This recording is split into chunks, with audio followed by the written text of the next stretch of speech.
good morning, everybody, especially those waiting online. The meeting this morning is starting at 8:15, so just hang on another few minutes. Thank you.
All right, good morning, everybody.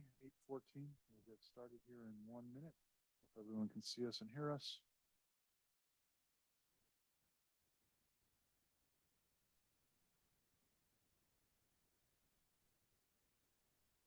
Good, good morning, EPC. This is Helen Walter, just letting you guys know that I'm under the weather, so I'm on Zoom this morning. All right, well, sorry you're not feeling well, but thank you for taking care of yourself.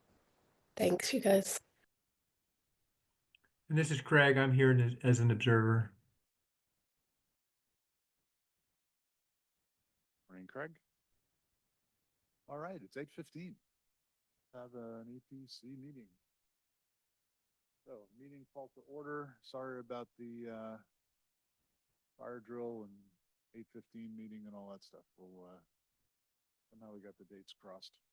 But here we are. Okay, let's do a roll call. Kimberly, Lynn, Craig, here, Dale, Marianne, not here. Chris, I'm here. Ray, Jerry, not here. Vic, Bud, not here. Randy, not here. 1, 2, 3, 4, 5, 6, 7. We have 7, so 6 is a quorum. We have a quorum. Meeting called to order. All right. Number 3. Chris, if you could talk a little closer to the microphone. I certainly can. How's that? Is this better? Yeah, much better. Thank you. Excellent. All right. Number 3, oral communications. Any items not on the agenda that anyone wants to bring up? I don't see any hands in the room. I don't see any hands on the Zoom call. All right. Moving on to item number 4. And that's you, Kim. Do you have any updates for? I know you had some meetings. I know there's at least one I couldn't attend. Can you hear me? There Yeah, we it's go. best if you talk right into it.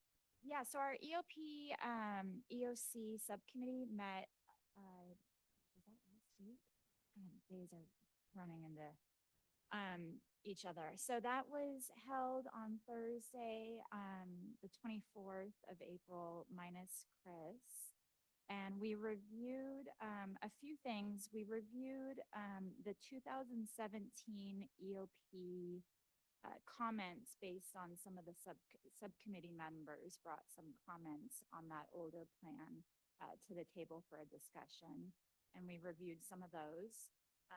The intent on doing that is that when we develop the new plan, we obviously want to pull as much information from the old plan into the new one that's still relevant, and then obviously bring any changes and necessary revisions into that new plan as well. We also reviewed the EOP outline for the new EOP. And that outline was developed based on 3 areas. One, federal and state guidance that is provided for EOP development nationwide and then also statewide. It was also pulled from, the outline was developed based on best practices and other like jurisdictions. So what they do, obviously, as well as following federal and state guidance.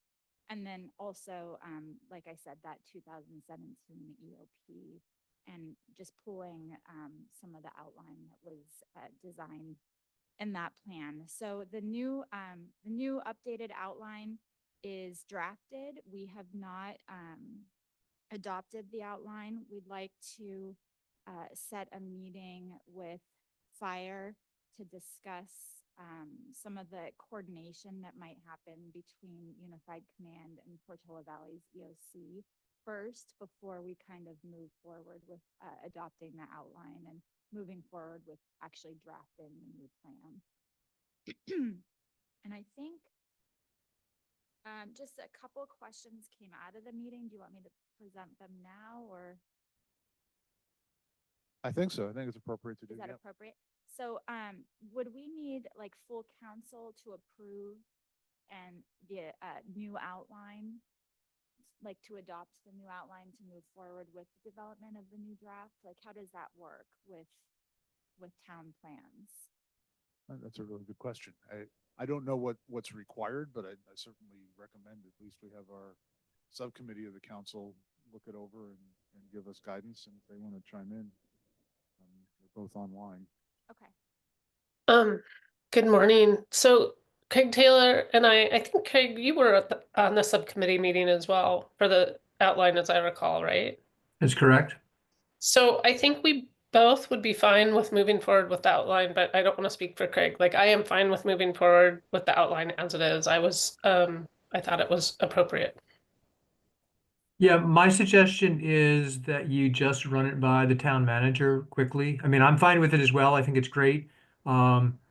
Technically, if we were doing this in not Portola Valley, where we don't have all the great volunteers, this would be done by staff. So I think letting the town manager look at it and say, yeah, this looks good, then I think we covered all the bases. But I think you can be assuming we're moving forward with it.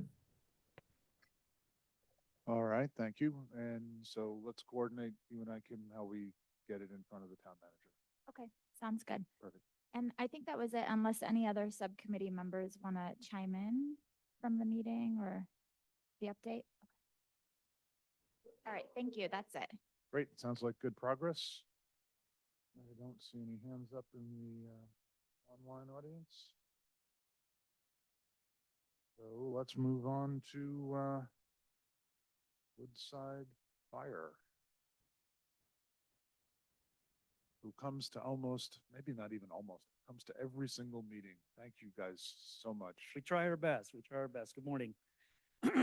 Yeah, Kim won't be here. She's in a class and Selena's not here, so you guys are stuck with me. Yeah, so as far as the things happening in Woodside Fire right now, we are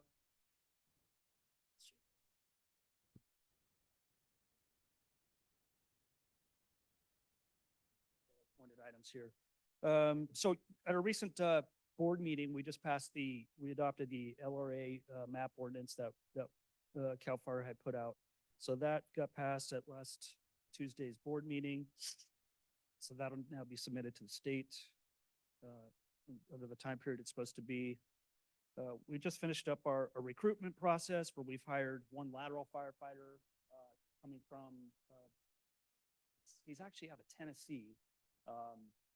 Brings some great experience. His home was here. He moved out there and he came back, and we've hired him as a lateral firefighter. So he'll be starting in July. We've also hired 3 recruits. We'll be starting the fire academy in August, and they'll graduate in December. So that'll bring our staffing will remain the same as it always has with those 4 hired on. Radio communications. Recently, I signed a radio agreement between Woodside Fire and Palo Alto Fire. Years ago, Palo Alto Fire switched over to a different band radio digital platform, and San Mateo County does not utilize that. So we have a workaround how we talk to Santa Clara County and Palo Alto Fire when we run calls together. But now basically with all our new apparatus, we're starting to upgrade our radios to actually accept and talk to them. So had to jump through the hoops and sign some radio agreements. So our radios will be getting programmed to be able to streamline our communications a little bit better with Palo Alto and Santa Clara County. So I'm happy to finally get that done. For you guys, you might notice the first week of June, our South Zone Wildland drill will be happening here in Portola Valley. That's a mixture of Woodside, Redwood City, Menlo Park, and sometimes we have a couple other agencies. So you'll see quite a bit of fire engines coming in from out of the area here. Usually could be 6 to 7 to 8 fire engines at one time. We're going to be doing drills back up in here, concentrating on the west of Portola, using El Mirador, a lot of the areas up here. So we're going to do some outreach just to let people know that we're going to be doing drills. We'll probably put out the SMC alert. There'll be signs up and whatnot, but we're just doing wildland fire training. It's just basic hose operations. You'll probably see we're trying to get the CAL FIRE Black Hawk helicopter to land somewhere around here just to do a meet and greet with them to go over their operations as well. So that'll be happening the first week of June. We're excited about that. It takes a lot of planning and legwork to get that one done. What else? Let's see, Woodside Portola Fire Foundation has announced our chili cook-off we're gonna do for the Woodside Fire Protection District. That'll be September 28th at the Rosecrans Estate. I don't know if you guys have attended that before, but it's a great event. So that'll be Sunday, September 28th. I think we sell about 400 tickets and they sell it very quick. It's, yeah, afternoon. Yeah. Let's see, other than that, our district, we're starting our budget meetings, today. So the next couple of weeks will be busy with, budget meetings back to back. As far as the county, last Monday, I attended a meeting up in Marin County, their prevention staff.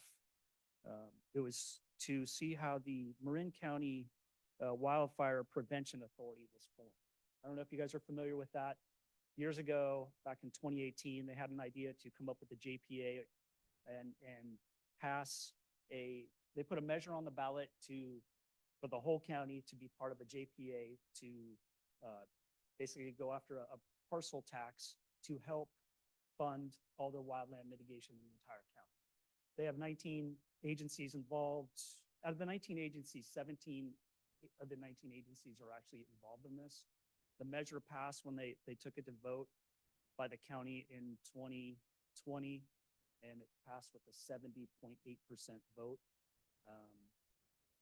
They basically get about $19.3 million a year to fund 35 seasonal inspectors. They have 9 full-time positions, and they cover a multitude of things. They do all the vegetation management, wildfire detection, evacuation plans, alerts, grants, public education, defensible space evaluations. So it's a really neat program. Myself, Kim, some of our prevention folks, 2 other fire chiefs from the county. We had county supervisors there, Jackie Spear and Ray Mueller also attended with us. And it was really interesting. They gave about a 3-hour presentation. We took lunch out to one of the sites where they actually could take us up on top of this hilltop, and they did a 38-mile fuel-shaded fuel break, 38 miles long. Some parts are like 300 feet wide, up through the hills and down through the valleys. And it's pretty amazing the work they did. So we're trying to get some ideas to see, is that plausible here in San Mateo County? So we're going to be discussing that at the next fire chiefs meeting to see where we can put it. But if you want more interest in it, you can go to marinwildfire.org and look at the program. That's pretty much that's all I had. I like to give my occasional report on the CAL FIRE fire status for the year. So far, we've had 949 wildfires in the state and have burned 60,791 acres. That's all I have. You guys have any questions? Nothing. No, nothing yet. No.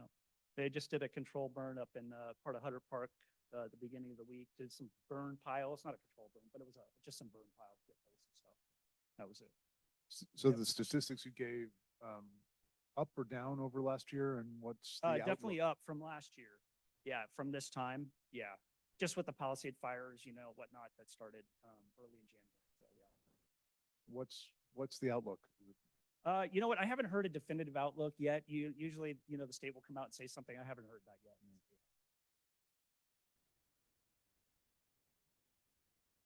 Anything else? Any other questions, anybody? All right, I don't see any hands up in the Zoom universe either. Thank you very, very much. We are just cruising through the agenda today. Subcommittee reports, item number 6, starting with communications. Can you turn on your microphone? Appreciate the reminder. Okay, so last time we concluded to use the Starlink circuit for the AM radio, and I enabled that circuit for the radio. The radio has been broadcasting through the Starlink system continuously. I check it every day, and so far so good. One of the reasons why we wanted to have direct access was so that we could update the messages remotely should we need to do that. We still can update messages either in person in the building or through Wi-Fi standing outside the building, but that is a hassle. Someone has to come down here. Anyway, so I set upon myself to put a VPN, a virtual private network, in on the circuit, and it turns out Starlink has a very different architecture than what I've ever known. It's a multi-carrier NAT, blah, blah, blah, blah. Anyway, I am hacking my way through understanding that. And an experiment I just started this week based on conversations with a number of people recommending I go this way was to create a virtual private server in a cloud. I use DigitalOcean. There are about 10 providers, $5 a month, putting it on my own account. And the idea would be that server becomes what we talk to, which gives us access to the radio. So there's 2 VPNs involved. The pros are it's in the cloud, and hopefully the cloud doesn't go away when we need it. But it's cheap and available. The cons are we now have a couple of more pieces that can go wrong. And I'm still debating the value of that, even if I get it to work.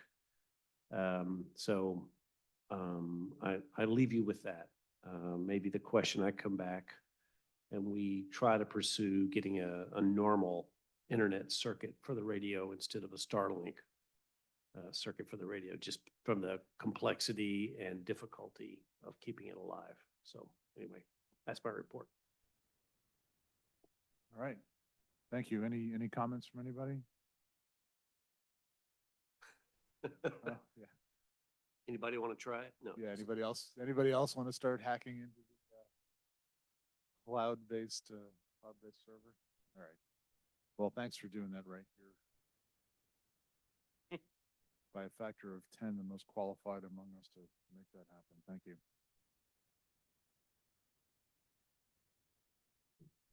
All right, moving on to the TIS sign, the sign about the radio. Sure. So let me give you a quick update. As you know, we've been doing this, pursuing this since August of 2023, but I'll give you the latest update. So we did talk to town council liaisons last meeting. So they're in the loop. What has happened since then, I've reached out to the town manager, Mark, and gave him just an introduction and some information. I also followed up with the quote that I got from the vendor some time ago, just to let them know who that vendor was or is and the cost, which is at the time estimated to be about $500. So I think where we are is I'm looking for next steps. What do I do? What do we do as a subcommittee? And the other update is the subcommittee has decided to, we're prepared to donate $500 to the cause. So to try and move that along, because we're also sensitive to the budgetary constraints and so forth that the town has. So I guess I'm looking for some advice from town council liaison and others to figure out what to do next. So I have a quick question. I thought one of the holdups was it had to go through the ASCC. Yes, and ASCC said it's fine. ASCC's approved it. Yes, yeah. So we have an approval, we have a design, we have somebody volunteering to give us $500, and we need to know what to do next. That's my understanding of where we are. So ASCC, I don't know, has come out with like an official, everything's fine, but there's no problems with it at all, is their position. So can I jump? Oh, I guess I should raise my hand like Craig. Craig, go ahead. No, that's fine. You can go ahead. I was going to say, we've got a new town engineer, Robert Burt, and I'd give him a week to get his feet on the ground, but end of next week, I'd go to him with this, and we should just get it done. Yeah, ditto. Let's just get this done and get it up and out the door. And in terms of the donation, the town we haven't signed off on a complete donation policy, but they have taken donations for specific items for Shady Trail. So I think that working with the town manager on that, or or our finance director, to make that happen. And it is a tax write-off, so thank you to everyone who's worked on that.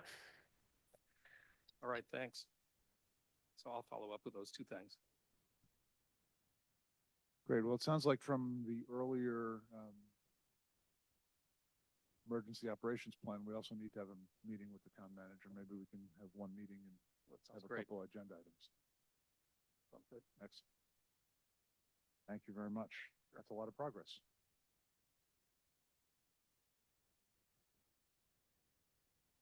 All right, item C, evacuation plan. Any update, Dale? No, we're still waiting, the fire department on the TRAs. ERAs. Temporary refuge area.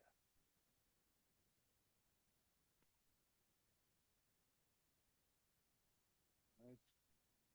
Item D, Vic, neighborhood and resident outreach. Any update? No update. Item E, the ad hoc safety element. Dale, anything happening there? We are waiting from guidance from the town when we Right. pick this up again.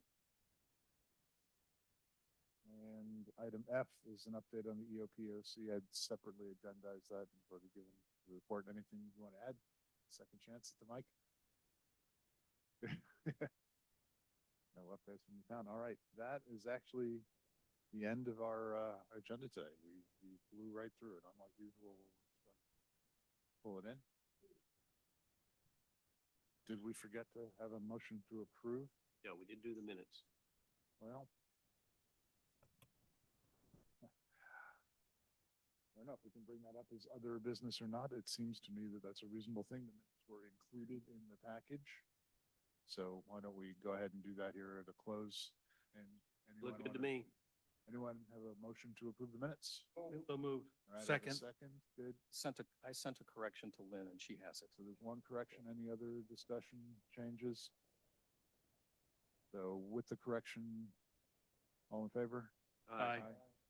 Any nays, any abstentions? Excellent. Okay, next regular meeting, I believe I got this date correct, is June 5th. Just please double check so we don't end up. Is that correct? Okay, good. Is that okay, with everybody? Anyone know they can't make it or worried about that date? I will be at a full-scale exercise that day, so I won't be able to attend. All right. Well, I think that's a worthy cause. Wow. All right, well, I think with that, I'm gonna look. A quick question, Chris. Yes, sir. On the priorities that we submitted, the subcommittee that was set up with the town council. I think is there anything further on some of those priorities that we put together?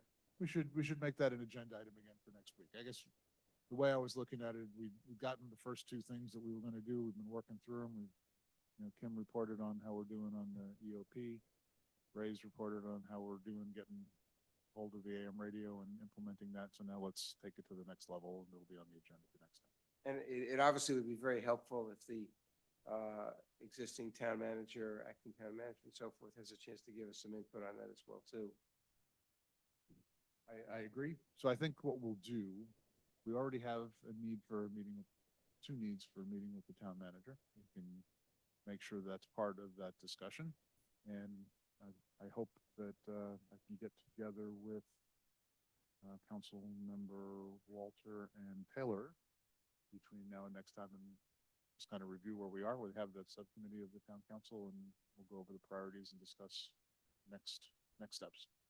It really, just in terms of trying to set up some kind of a schedule on the priorities once they've been agreed upon, now that we're in May, I just want to keep it on somewhere in the front, one of the front burners. I agree. I think that's good.